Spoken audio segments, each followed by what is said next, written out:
इसको सॉल्व करना है। तो सॉल्व करने का क्या मीनिंग है? सॉल्व करने का ये मीनिंग है कि हमें उन सारे x के वैल्यूज़ को निकालने हैं जिस x के वैल्यू को अगर हम लेफ्ट हैंड साइड पे रखें तो ये जो पूरा एक्सप्रेशन है ना, ये पूरा एक्सप्रेशन पॉजिटिव आ जाए। वो सारे x के वैल्यूज़ का हमें सेट बनाना है, ठीक है। जैसे फॉर एग्जांपल, मैंने अभी सॉल्यूशन स्टार्ट नहीं कर रहा हूँ। फॉर एग्जांपल मान लो हमने x इज़ इक्वल टू डाल दिया, हमने मान लो 6 डाल दिया। इसको देखा क्या x इज़ इक्वल टू 6 इसका सॉल्यूशन है, तो डाल के देखा तो ये क्या हो जाएगा 6 - 1 होल स्क्वायर, ये क्या हो जाएगा 6 + 2, ये क्या हो जाएगा 6 - 3, ये क्या हो जाएगा 6 - 4 का होल क्यूब, ये क्या हो जाएगा 6 - 5 टू द पावर 4। इसको कैलकुलेट करते हैं। 6 - 1 5, तो 5 स्क्वायर, 6 + 2 8, 6 - 3 3, और ये क्या हो जाएगा 6 - 4 2, तो 2 का क्यूब, 6 - 5 क्या हो जाएगा हमारा 1, तो 1 टू द पावर 4। तो ऑन द होल ये क्या मिला हमें? पॉजिटिव नंबर मिला, ग्रेटर देन 0 मिला। इसका मतलब क्या x is equal to 6 acceptable है। इसका मतलब x is equal to 6 one of the solution है इस इनइक्वालिटी का। तो इसका मतलब क्या है कि x इज़ इक्वल टू 6 हमारा आंसर में आ जाएगा। तो इसके लिए क्या करेंगे हम? ऐसे तो नहीं करेंगे कि एक बार x इज़ इक्वल टू 6 डाला, फिर x इज़ इक्वल टू 6.1 डाला, फिर x इज़ इक्वल टू 7 डाला, फिर x इज़ इक्वल टू 0 डाला। ऐसे डाल के x के वैल्यूज़ को निकाल के तो हम चेक नहीं कर सकते, ये तो पॉसिबल ही नहीं है। उसके लिए वेल डिफाइंड स्टेप्स है, जो भी मैंने तुम्हें स्टेप्स बताए हैं ना। कितने स्टेप्स बताए हैं? 4 स्टेप्स, 5 स्टेप्स बताए हैं ना। तो ये जो हमारा 5 स्टेप्स है उसको हम फॉलो करेंगे। तो देखो बच्चों, इस क्वेश्चन को हम कैसे सॉल्व करेंगे, ये हमारा क्वेश्चन नंबर 3 है। इसको हम कैसे सॉल्व करेंगे, ध्यान से सुनो, ठीक है। जब मैं ऑफलाइन क्लास लेता हूँ ना, तो जब मैं तब भी बच्चे जो है ना क्लासरूम में कंफ्यूज हो जाते हैं, ठीक है। तो यहाँ तो मैं रिकॉर्ड करके तुम्हें सेंड कर रहा हूँ, तो तुम्हें अगर कोई भी कंफ्यूजन होगा तो जब हम लोग ऑनलाइन इंटरेक्ट करेंगे ना व्हाट्सएप के थ्रू, तो उसमें तुम पूछ सकते हो। सबसे पहले हमारा स्टेप क्या है? सबसे पहले इसको मुझे सॉल्व करना है ना, तो इसको मैंने देखा बोला कि ये सारे हमारे स्टैंडर्ड फॉर्म में लिखे हुए हैं। स्टैंडर्ड फॉर्म का क्या मतलब होगा? x ± a। तो देखा ये x - a, ये स्टैंडर्ड फॉर्म में, ये देखा x + a, ये भी स्टैंडर्ड फॉर्म में, ये भी स्टैंडर्ड फॉर्म में, ये भी स्टैंडर्ड फॉर्म में, ये भी स्टैंडर्ड फॉर्म में। तो सब स्टैंडर्ड फॉर्म में लिखा है, तो कोई बात नहीं, बहुत अच्छी बात है। तो इसका मतलब कि अब हमें इसे कुछ चेंज करने की ज़रूरत नहीं है। उसके बाद मैंने क्या बोला कि जितने भी फैक्टर्स हैं ना, लीनियर फैक्टर, उन सब का रूट निकालो और रूट को नंबर लाइन पे प्लॉट कर दो। तो हमने नंबर लाइन ले लिया, ठीक है। यहाँ से क्या रूट मिला हमें? सबसे पहले यहाँ से रूट क्या मिलेगा हमें? -2, तो -2 को यहाँ पे डाल दिया। उसके बाद रूट क्या मिलेगा? 1, तो 1 को यहाँ पे डाल दिया। उसके बाद रूट क्या मिलेगा? 3, तो 3 को यहाँ डाल दिया। फिर क्या मिलेगा? 4 यहाँ डाल दिया। फिर हमें रूट क्या मिलेगा? 5 यहाँ डाल दिया। सारे रूट्स को डाल दिए। अब जो इवन रूट है ना, यहाँ पे जैसे यहाँ पे स्क्वायर है, यहाँ पे स्क्वायर है, ये तो ऑड पावर है ना, लीनियर पे ये तो ऑड पावर है, ये 3 ऑड पावर है, ये 4 ऑड पावर है। तो किस किस के क्रॉसपॉन्डिंग इवन पावर है? एक इसके क्रॉसपॉन्डिंग, यहाँ से x का वैल्यू 1 आया तो 1 के नीचे क्रॉस कर दिया। यहाँ पे हमारा इवन पावर है, यहाँ से x का वैल्यू क्या मिला हमें? 3, तो 3 को क्रॉस कर दिया। यहाँ से x का वैल्यू क्या मिला? 5, तो 5 को क्रॉस कर दिया, ठीक है। 5 को क्रॉस कर दिया। अब ये आ गए। उसके बाद देखो कि x, मेरे बात को सुनो ध्यान से, x का वैल्यू 4 और 5 नहीं हो सकता, कभी भी नहीं। अगर तुम x का वैल्यू 4 और 5 रखोगे ना, तो डिनोमिनेटर 0 हो जाएगा, और डिनोमिनेटर 0 होगा तो हमें पता है कि वो तो डिफाइंड ही नहीं होगा। तो x इज़ इक्वल टू 4 पे ऐसे ओपन सर्कल लगा दिया, x इज़ इक्वल टू 5 पर भी ओपन सर्कल लगा दिया। क्यों ओपन सर्कल लगा दिया? Because x is equal to 4 और x इज़ इक्वल टू 5 कभी हो ही नहीं सकता, because x is equal to 4 पर और x इज़ इक्वल टू 5 पर डिनोमिनेटर 0 हो जाएगा। तो ऑन द होल हमारा जो ये एक्सप्रेशन है वो डिफाइन नहीं होगा। उसके बाद आ जाओ, x का वैल्यू अगर हमने 1 लिया तो ये लेफ्ट हैंड साइड 0 हो जाएगा, बट यहाँ तो 0 है नहीं, यहाँ तो सिर्फ ग्रेटर देन 0 है, तो इसका मतलब x इज़ इक्वल टू 1 भी एक्सेप्टेबल नहीं है। अगर x का वैल्यू हमने -2 लिया तो फिर लेफ्ट हैंड साइड 0 हो जाएगा, बट यहाँ तो इक्वल्स टू 0 है नहीं, तो इसका मतलब x इज़ इक्वल टू -2 भी एक्सेप्टेबल नहीं है। फिर अगर हमने x का वैल्यू 3 लिया तो फिर हमारा ये एक्सप्रेशन 0 हो जाएगा, बट यहाँ 0 तो है नहीं, इसका मतलब x इज़ इक्वल टू 3 भी एक्सेप्टेबल नहीं है। तो इसका मतलब कि -2, 1, 3, 4, 5 ये सारे नंबर्स एक्सेप्टेबल नहीं है, ठीक है। अब आ जाओ साइन कैसे लेंगे। मैंने बोला कि जो सबसे ग्रेटेस्ट रूट है उसके आगे पॉजिटिव लगा दो बाय डिफ़ॉल्ट। तो सबसे ग्रेटेस्ट रूट कौन सा है? 5 के आगे हमने पॉजिटिव लगा दिया। उसके बाद अब 5 को क्रॉस करेंगे तो 5 के नीचे भी क्रॉस है तो साइन चेंज नहीं करेंगे, पॉजिटिव ही रह जाएगा।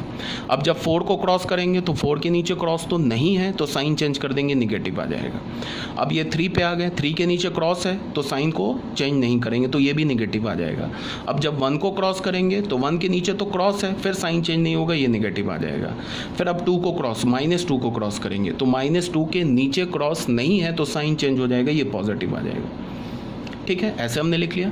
अब जो तुम्हारा हमें यहाँ पे क्या है, ग्रेटर देन 0 चाहिए, मीन्स पॉजिटिव चाहिए। तो पॉजिटिव किस में? एक इस इंटरवल में, एक इस इंटरवल में, एक इस इंटरवल में, इसको उठा लो।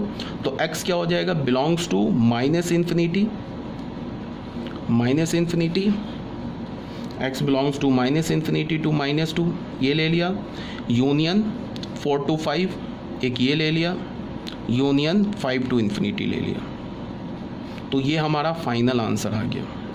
देखो एक ही लाइन में आ गया ना, ठीक है, ये हमारा फाइनल आ गया आंसर। इसका क्या मतलब है कि तुम इस इंटरवल से कोई भी x का वैल्यू उठाओ। इस इंटरवल में कितने x के वैल्यूज़ हैं? इन्फिनाइट x के वैल्यूज़ हैं। उस इन्फिनाइट x के वैल्यूज़ में से कोई भी एक x का वैल्यू उठाओ, उसको यहाँ डालो तो इसको ये होल्ड करेगा।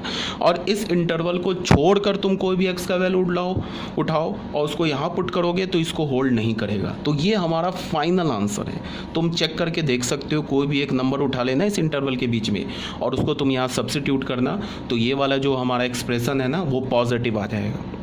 और इस इंटरवल को छोड़कर तुम कोई x का वैल्यू उठाओ और उसको यहाँ सब्स्टिट्यूट करोगे तो ये जो हमारा एक्सप्रेशन है ना वो निगेटिव आ जाएगा। एक बार करके देख लेना, ठीक है ना। तो ये था हमारा बच्चों क्वेश्चन नंबर 3, ठीक है। अब आ जाओ क्वेश्चन नंबर 4 में। क्वेश्चन नंबर 4, इसको मैं सॉल्व करता हूँ। सॉल्यूशन नंबर 4, ये क्या बोल रहा है? Solve 1/2x - 1 is greater then 1/x - 1, इसको सॉल्व करने के लिए, ठीक है। तो सबसे पहले मैंने क्या बोला है कि हम लोग इनइक्वालिटी में कभी भी क्रॉस मल्टीप्लाई नहीं करते हैं, ठीक है। क्रॉस मल्टीप्लाई एक्चुअली कर सकते हैं बट क्रॉस मल्टीप्लाई कुछ रूल के अकॉर्डिंग होगा। जिस नंबर से हम क्रॉस मल्टीप्लाई करेंगे ना वो नंबर हमारा क्या होना चाहिए? पॉजिटिव होना चाहिए, ठीक है। तो हमने क्या रूल बना लिया कि हम इनइक्वालिटी में कभी क्रॉस मल्टीप्लाई करेंगे ही नहीं, कभी नहीं करेंगे, आदत ही नहीं डालेंगे। कभी भी इनइक्वालिटी है तो क्रॉस मल्टीप्लाई करने की कभी आदत नहीं डालेंगे। तो अगर इसे हमें सॉल्व करना है, कोई बच्चा अगर ऐसे करेगा, इसको क्रॉस मल्टीप्लाई कर दिया, इसको बोल दिया x - 1 is greater than equals to 2x - 1, तो ये यहीं गलत हो गया, ये गलत हो गया। क्यों गलत हो गया? क्योंकि तुम ऐसे सोचो, जैसे a/b is equal to c/d given होता है, तो तुम b को, b क्या हमारा डिनोमिनेटर में है, तो b के डिनोमिनेटर को जब तुम यहाँ पे न्यूमरेटर में लाते हो, ऐसे लिखते हो a is equal to c b/d। तो इस स्टेप से इस स्टेप में जाने के लिए तुम क्या करते हो? तुम दोनों साइड b से मल्टीप्लाई करते हो, ठीक है ना। तो अगर हमें इक्वलिटी है तब तो चल जाएगा, बिकॉज इक्वलिटी में तो हमें नहीं देखना होता है कि मल्टीप्लाई कर रहे हैं वो पॉजिटिव है या निगेटिव है। बट इनइक्वलिटी में नहीं चलेगा, क्योंकि हमें मल्टीप्लाई या डिवाइड करते वक्त हमें क्या होना चाहिए? जिस नंबर से हम मल्टीप्लाई या डिवाइड कर रहे हैं अगर वो पॉजिटिव है तो हमें क्या करना होगा? इनइक्वलिटी का साइन चेंज नहीं करेंगे। अगर वो निगेटिव है तो फिर इनइक्वलिटी का साइन चेंज कर देंगे। मैं क्या बोल रहा हूँ कि जैसे तुम ऐसे देखो, 2x - 1 था ना, is greater than equals to x - 1।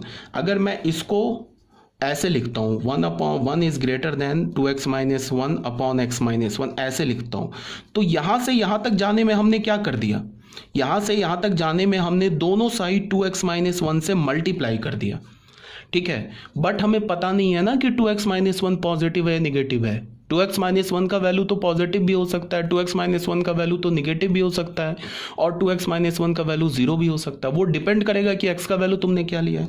अगर तुमने x का वैल्यू 8 ले लिया, 4 ले लिया, तो 2x - 1 देख लो, 8 - 1 पॉजिटिव आ गया। अगर तुमने x का वैल्यू -1 ले लिया तो क्या हो जाएगा? -2 - 1 -3 नेगेटिव आ गया। अगर तुमने x का वैल्यू 1/2 ले लिया तो 2 इंटू 1/2 1 - 1 0 आ जाएगा। तो 2x - 1 का जो वैल्यू होगा ना वो तो x पर डिपेंड करेगा ना कि x का क्या वैल्यू है, वो x के वैल्यू पे डिपेंड करेगा। तो कहने का ये मतलब है कि 2x - 1 का हमें साइन नहीं पता है, ये पॉजिटिव भी हो सकता है, ये निगेटिव भी हो सकता है, ये 0 भी हो सकता है। हाँ, अब अगर तुम्हारे पास, तो हम ऐसे मल्टीप्लाई नहीं करेंगे। अब अगर तुम्हारे पास ऐसे होगा कि x इज ग्रेटर देन, मान लो कि 5 गिवन हो, ऐसे गिवन हो, इस इनइक्वालिटी को सॉल्व करने के लिए दे और बोले कि x जो है 5 से बड़ा है। अब अगर x 5 से बड़ा है तो ये भी हमेशा पॉजिटिव होगा, ये भी हमेशा पॉजिटिव होगा। अब तुम बड़े आराम से क्रॉस मल्टीप्लाई करो, कोई प्रॉब्लम नहीं है। लेकिन यहाँ पे तो x का कोई रिस्ट्रिक्शन नहीं दे रखा है। देखो ना, x का वैल्यू 5 है तो क्या हो जाएगा, कोई भी 5 या 5 से ग्रेटर नंबर डालो, ये हमेशा पॉजिटिव मिलेगा, ये हमेशा पॉजिटिव मिलेगा। अब तुम क्रॉस मल्टीप्लाई कर सकते हो, अब तुम क्रॉस मल्टीप्लाई कर सकते हो, बिकॉज अगर x 5 से ग्रेटर है तो it is always positive, it is always positive. But यहाँ पे तो गिवन नहीं ना कि x ग्रेटर है 5 से, तो हम लोग क्या करेंगे, क्रॉस मल्टीप्लाई नहीं करेंगे। मेरी बात आ रही है समझ में क्या बोल रहा हूँ? तो तुम्हें क्या करना है, यहाँ से मैंने क्या बोला, यहाँ से यहाँ तक जाने के लिए हमने क्या कर लिया, यहाँ से यहाँ तक जाने में हमने 2x - 1 से मल्टीप्लाई कर दिया। तो 2x - 1 का तो साइन नहीं पता है, तो हम लोग क्या करेंगे कि ये स्टेप, इस स्टेप से ये स्टेप वैलिड ही नहीं है। तो मैंने क्या बोला कि इनइक्वालिटी में तुम अपनी आदत बना लो कि इनइक्वालिटी में कभी भी हम क्रॉस मल्टीप्लाई करेंगे ही नहीं। तो फिर सॉल्व कैसे करेंगे, ट्रांसपोज से। जो लेफ्ट हैंड साइड का जो नंबर होगा उसको राइट हैंड साइड में लाएंगे, अगर पॉजिटिव है तो निगेटिव बना लेंगे, निगेटिव है तो पॉजिटिव बना लेंगे। तो हम सॉल्व कैसे करेंगे, हम सॉल्व ऐसे करेंगे, देखो बच्चों यहाँ पे है ना ये 2x - 1 is greater than equal to 1 upon x - 1, इसको पॉजिटिव है, इसको इधर ले आएंगे तो निगेटिव आ जाएगा, ये हो जाएगा 2x - 1 - 1 upon x - 1 is greater than equals to 0। यहाँ से यहाँ तक आने में हमने क्या किया कि हमने दोनों साइड -1 अपॉन x - 1 ऐड कर दिया, तो ये तो 0 हो जाएगा, और ये क्या हो जाएगा, लेफ्ट हैंड साइड में -1 अपॉन x - 1 आ जाएगा। तो एडिशन और सब्ट्रैक्शन इनइक्वालिटी में करना, तो चाहे वो पॉजिटिव हो चाहे निगेटिव हो, साइन पे तो कोई फर्क नहीं पड़ता। तो एडिशन सब्ट्रैक्शन तो कर सकते हैं ना, साइन कब चेंज होता है, मल्टीप्लिकेशन और डिवीजन में। तो इस स्टेप से इस स्टेप में आने में हमने क्या किया, दोनों साइड -x - 1 से, इस नंबर से दोनों साइड ऐड कर दिया, तो लेफ्ट राइट हैंड साइड 0 हो गया, लेफ्ट हैंड साइड में हमें एक -1 अपॉन x - 1 आ गया, तो ये वैलिड है।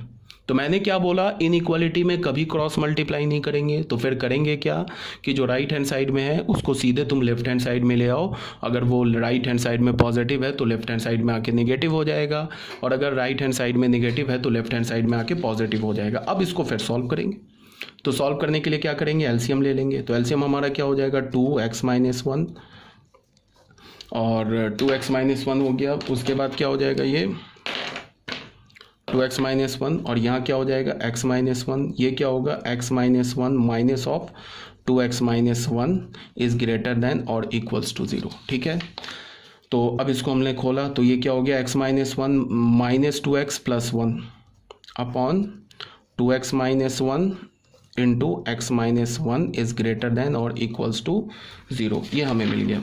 ठीक है,